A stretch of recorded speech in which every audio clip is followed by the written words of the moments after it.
Hi there, my friends. So, the artist David Palladini passed away earlier this week or late last week, and so I thought I would bring out his decks and just do a little chat about them, sort of as a tribute, because he was a really great artist, and I think his decks were really influential. So I thought I would just sort of chat a little bit about my experience with them and then do a little comparison between the two. So I have three editions here, obviously. I've got, this is the Aquarian, these are both the Aquarian Tarot. This is the Aquarian Tarot in a tin, which is currently in print, and it's available through US Games. And then there's a full-size version of this deck, which looks more or less the same.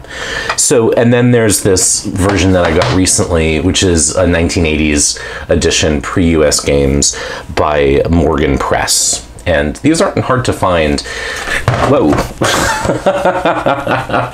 Let's throw our vintage decks around, shall we? These are not hard to find. Good, since I just dropped it. These are not hard to find, is what I was trying to say. They're not, you know, they're not super cheap, but they're also not super expensive. I think I spent about $55 or so on this plus shipping, and we'll look at it. And this is actually my favorite of the bunch. And then there's the new Paladini, which he released in the 90s, sort of after more study and wanting to take another stab at it. And they're both really beautiful decks. Now, of the two, like I said, I prefer this edition better. I think even if you're not going to get a vintage edition, unless you really prefer the convenience of the tin, I think these cards do benefit from a fuller size. But they're really nice. You know, they're great either way. So this is the beautiful back, and you'll see it's the same back as this. But the old editions are borderless on the back, which I prefer, obviously. But they're nice playing card size. It's good card stock. They shuffle really nicely. So that is that. Now, weirdly, I don't know if it's the size or what, but there's something sort of warmer about the colors in this edition. This one's a little bit cooler. Now, the palette in this deck is very cool overall, but they're a little bit warm, and it's probably also just the age of the paper, because these are not hyper laminated. So I'm going to put the tin aside.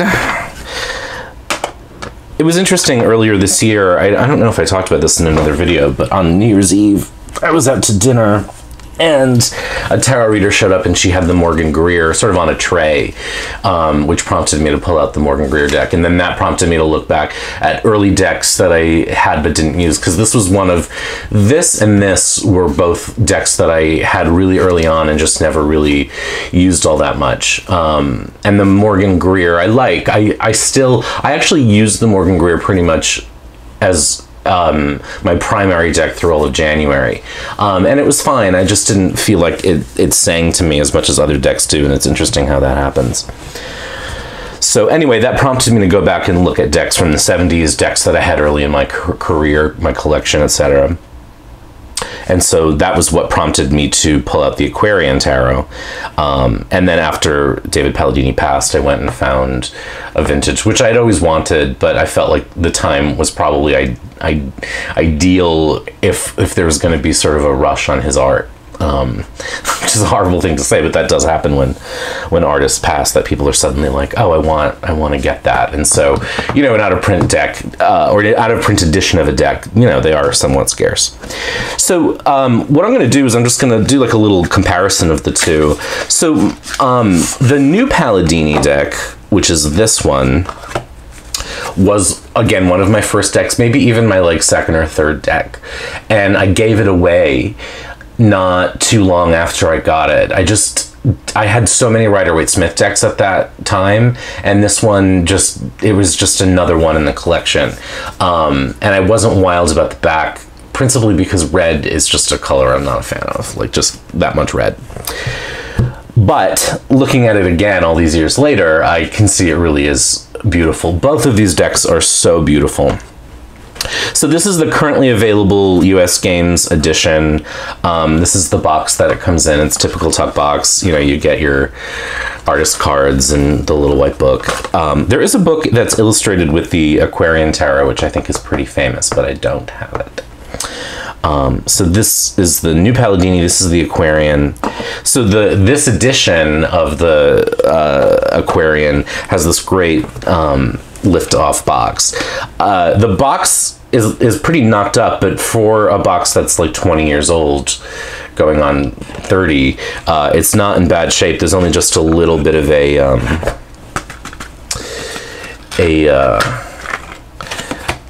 tear on the side here, and the cards do get caught in there. Now, I think it's Mindful Tarot. I'll try to remember to put a link. But she has a walkthrough, or not a walkthrough, but a highlight of how you can tell all the different vintage editions of the Aquarian. This is an 80s edition, which is one of, I think, the more popular ones because of the backing. The earlier editions were blank, so they had a color like a cobalt or a dark blue, in some cases red, but these are the ones that are most famous. This is the back of the new edition, of course, but the new edition has borders. The cardstock on this is very unlaminated. It really feels like paper, and you can see, of course, that it's slightly yellow, just slightly warmer than the.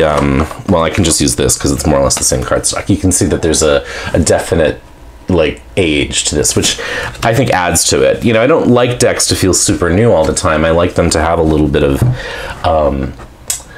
you know, just like the Skin Horse and the Velveteen Rabbit, you know what I mean? You want it to feel loved.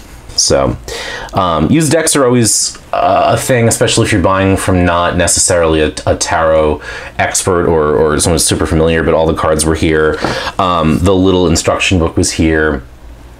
The books that are listed as references or reading material in this is one way. Evidently, you can tell how old the Aquarian tarot is, but the back, I think, is one of the easiest ways to tell. So I lucked out. It was not expensive, and it was in really good shape.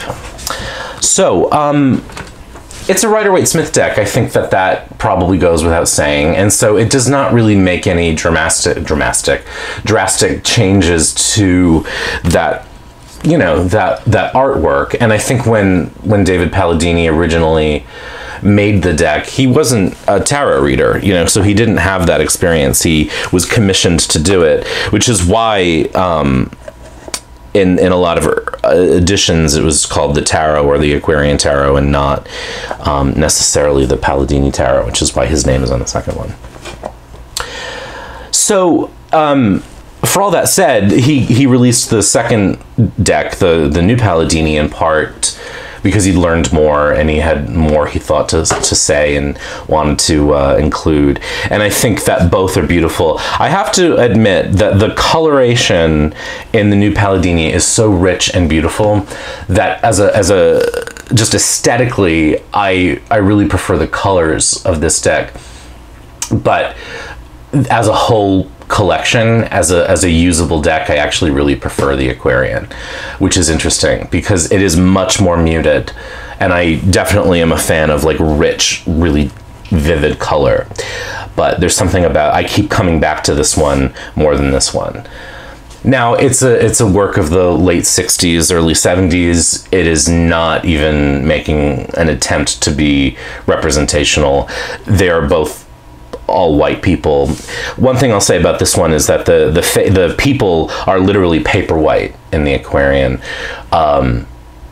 so it's not an attempt to sort of what's the word? It like sort of lacks race, I guess, in a way, but they are both all white people, so they're not remotely diverse. So I'll just chat as we compare and talk about some of my favorite cards. And again, this is really just more a tribute to this artist than anything else. There are walkthroughs of all these decks, of both of these decks, and there are comparisons between the various editions of the Aquarian, including the new one, including the Tarot in a Tin. So, but I think artistically, I'm just a fan of the Aquarian here on the left because it's very deco, which I love. And I just love the backs too on this one. So the Magician, you'll see a lot of similarities between the two.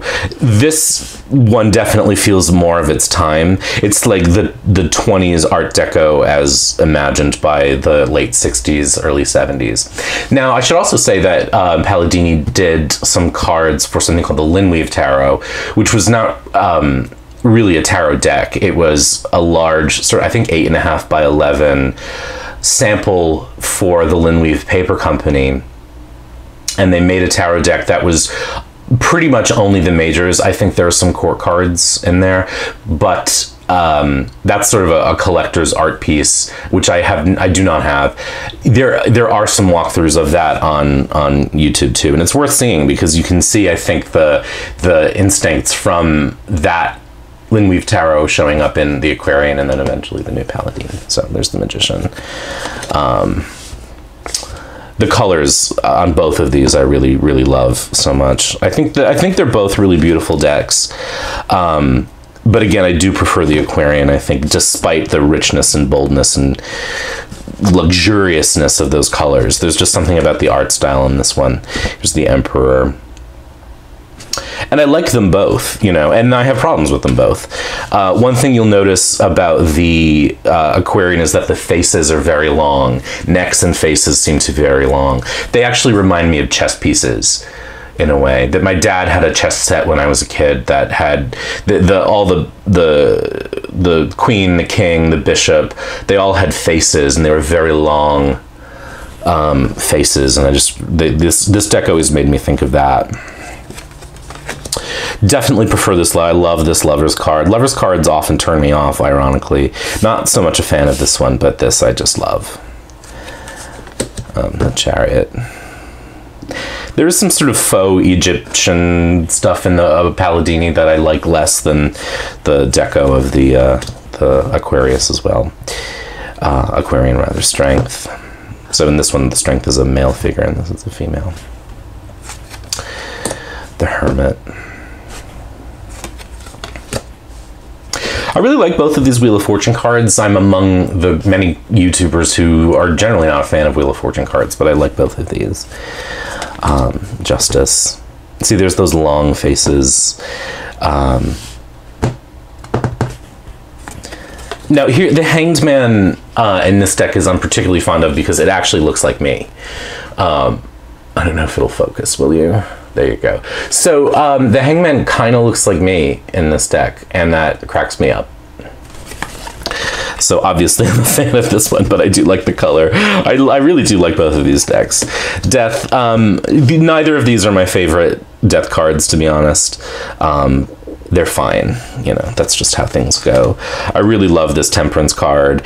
This Temperance card, to me, looks like Carol Burnett. Focus. Yeah, there she is. It's totally Carol Burnett. The Devil. The Tower. This Tower, I feel like, is one of the first images of this deck I ever saw. So I definitely like sort of associate this. Another thing that I like about the majors in this version is the titles are all different. They're all part of the art, whereas in the Paladini they're consistent as a subtitle all the way through. I love this star card. This has to be one of my favorite star cards ever. Ever, ever, ever. I like the sun and the moon and the star in both of these decks, but again, I love this moon. I like the colors, but I just love the style. Same thing with the sun. I just love the style of the Aquarian. You know, I think this has the edge on color, but as a piece of art, as a deck I want to reach out and use, the style universally of this one just makes my heart sing a little bit more than this one. There's something about the youth of it. There's something about the innocence of it. There's something about the deco, the sort of retro deco quality that, I don't know. This is going to sound weird, and I actually don't know really anything at all about David Palladini's personal life, but there's something very queer about the style of this deck as opposed to this one, and it's hard for me to describe why, but there is something gay about this deck. I don't know why. So here's the World. Oh, so stylish. It might be that. Now this may also be one of the reasons why, because this card looks like Cher. So this is the Bob Mackie collection. Come on. Looks like Cher. Maybe that's why I think it's a gay deck. All right. So I'll go through the suits a little more quickly here. So wands or rods in these two decks. And they're very similar. But again, I do kind of universally prefer this. They're Rider-Waite-Smith. I mean, there's really nothing revolutionary in that regard. And of course, you know, it would be a while really before people started breaking from that mold. But, you know, as a Rider-Waite-Smith deck, they're both, I think, solid choices. Again, lacking any diversity or representation at all. I think that, you know, is a thing I'm going to keep pointing out. There's a weird interplay between these two decks too, or like choices of things. Like there are some, like if you have the Fool, for example, I think they're looking away from each other or at each other depending on which deck is in front of the other, and I think that that's interesting. And then sometimes the cards are looking the same way. So now we get into the courts. This is the Page, Knight, the Queen, the King, and then we get into Cups. Suits of Cups are tricky for me. They tend to go a little cartoon a lot of the times for my taste. I think people get caught up in like the loveliness of cups, but I don't. So this particular suit of cups, I prefer much less to this one. Just, you know, as a thing. But I do, you know, again, these are both really beautiful decks. This is really just me talking about preference. You know, there is sort of a tribute to the artist, so I don't want to denigrate the work, you know, but I do like the Aquarian more by and large.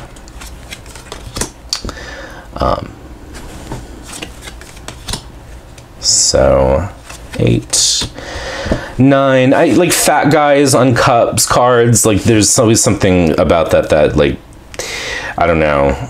It just sort of feels weird to me, but whatever. Maybe because I'm a fat guy. Yeah, I just hate this 10 of Cups. You know, I mean, it just is a little too coloring book for me, which is weird because it's like he's such a good artist. So it's an interesting thing. So I much prefer this. The courts again, Page of Cups, 9 of Cups, Queen of Cups, King. And then we get into the swords, so Ace of Swords. Love this Two of Swords so much. I love this card. It is so beautiful. Typical Rider-Waite-Smith 3 of Swords. Can't get around it. Same thing with the 9 and the 10. There's the 4, 5, 6, 7, 8, 9, 10. I think an interesting change here is that this one, the person is face up. And then here's the Court of Swords, Page of Swords, Knight of Swords, Queen of Swords, and the King. And then finally the suit of Pentacles. Always one of my favorite suits. Neither one of these are cards I particularly like, to be honest. 3, 4, 5. I like that he didn't go for the typical. I love Pamela Coleman Smith's drawings, but I actually prefer that he sort of went a different way. I feel like there's more elasticity, which is when I'm talking about Rider-Waite-Smith decks, I'm often using that word because I like to be able to drift from the Golden Dawn. There's the 6 of Pentacles. The 7. I think the 7 of Pentacles is on Yes, it is. I don't know what it is. It may just be the age of the paper, and I'm just pulling this out because I remember.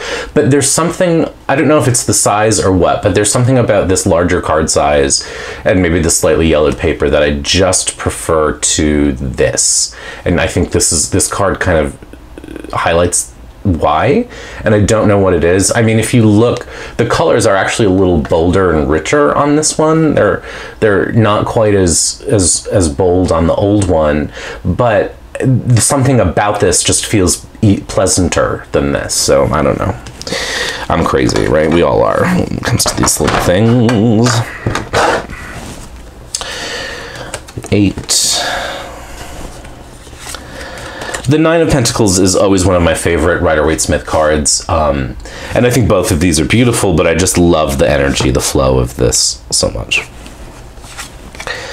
The Ten of Pentacles. I actually like these Ten of Pentacles as well.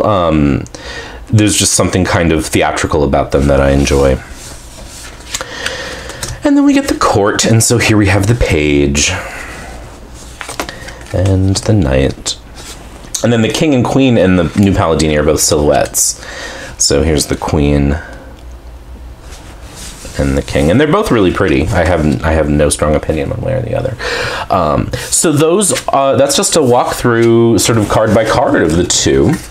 I do not believe there are any, like, this deck, the new Paladini came out in the 90s, so there's no sort of vintage edition of that. It's just that version, and then various US Games reprintings since then. There are several different editions of the Aquarian over the years, because of course it's a much older deck. So again, I'll try to remember to leave the link for Mindful Tarot and her comparison and how you can tell. This one is just, you can get it on Amazon or anywhere tarot decks are sold.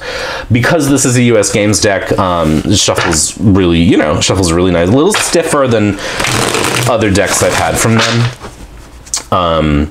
But it riffle shuffles just fine. And of course, it's a lovely deck. It looks really good in a spread, aside from, some of the cards I'm not as wild about overall, but it's beautiful. I mean, and that's just me being nitpicky. These are both beautiful decks. Were I to choose, generally, I would reach for the Aquarian probably all the time. It's an older deck. Because of that, the lamination makes it really satisfying to overhand. It will riffle shuffle. It's a little temperamental.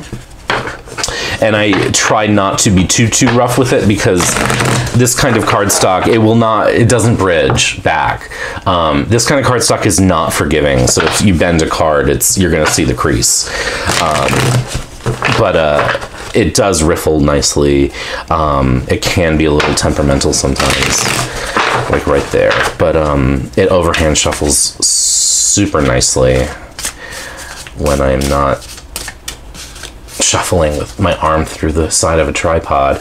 And again, I really love the way it looks, the color, the style. It's a very stylish deck, and it is of the two sort of my preferred one. I just really love, it's just got a classy quality to it. And then there, I love used tarot decks. There's some people who will never work with them. But a deck like this, it was really well cared for. I mean, it does not look like it had ever been shuffled when I pulled it out of the case, and I've been shuffling it a lot, and it doesn't feel like it's had any wear and tear on it. But there's just something about the age and the feeling of something that's been around the block. Again, it's that skin horse thing in the Velveteen Rabbit. I just like when a deck has some age and wisdom to it, as it were. So I do particularly like it, and I like vintage decks for that reason. And when I buy a deck, generally it's with the intent that I'll use it. So I didn't get this as a collector's item. I got it because I really wanted to see it. I wasn't as in love with the deck when I was using this one, so I got this on a gamble that I would like it better, and I do. This is a perfectly fine edition. It just, for some reason, there was something about it that was leaving me a little bit cold. And I think part of it is that when the cards are reduced to a smaller size, the details change a little bit, and things that are sharp get fuzzy, and things that are fuzzy get sharp. And so there's just something about this one that feels generally, so even if you're not going to go chasing after a vintage, if you do want the Aquarian, while I like the idea of the tin, I probably would recommend going for the full size edition. I think it just looks better.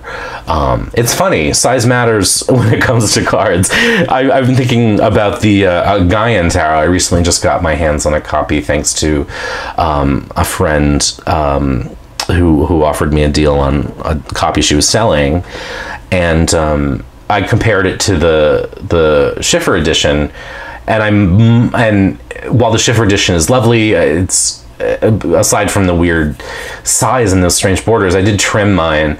The cards don't look as good at that larger size. I think they were designed to be at the smaller size they originally were printed at by Llewellyn. So anyway, size affects the way art looks, and I think this is an example of that. But anyway, so these are 2 decks by David Palladini, who recently passed. So this is really just an opportunity to sort of celebrate and talk about these 2 really beautiful works of art, and to say thank you for bringing them into the world. And I hope this was interesting and fun as always, and maybe a little relaxing, and we will talk soon. Be good.